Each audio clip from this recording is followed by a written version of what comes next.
Welcome to Here's How We Get There. It's the daily show filled with conversations about business and mental health in a down-to-earth style with real-world language. Now let's dive in with your co-hosts, Kenneth Shark Kinney and Trey Tucker. Shark, it is Sunday once again. I am nice and rested from my extra hour of sleep, thanks to the time change. I see you are extra rested, literally on the clouds. Yes, I'm here with God. He asked me to come over for a few minutes to talk about this upcoming episode. We may need a lot of help, but here we go anyway. And so today I'm going to use one of my favorite passages. I'm not going to read the whole thing because it's about 9 verses, but we're talking about Romans chapter 8, which is one of the best chapters in the whole entire Bible, verses 31 through 39. I'm going to read the first 2 verses, but we'll talk about the whole concept here in a second. But first 2 verses, 31, 32. What shall we say about such wonderful things as these? If God is for us, who can ever be against us? Since he did not spare even his own son, but gave him up for us all, won't he also give us everything else? And I've always loved this verse because this wipes out any anxiety.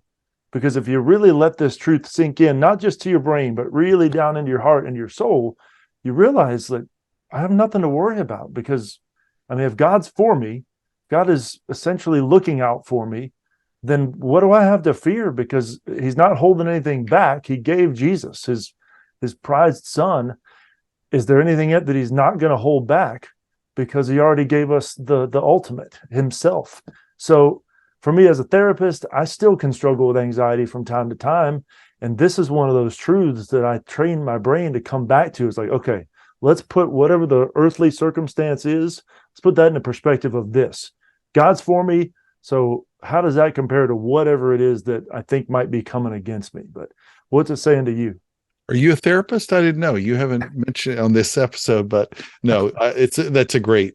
All those points were fantastic, and I agree with you on everything. I think the power. There's so many references now, especially in the New Testament, obviously, about God giving his one and only son, but the overarching power of God's love for everything in the Bible really comes through this passage that everything, every part of every affliction, every trial that we feel like we go through, God's love overcomes all of those obstacles to help us find salvation, and every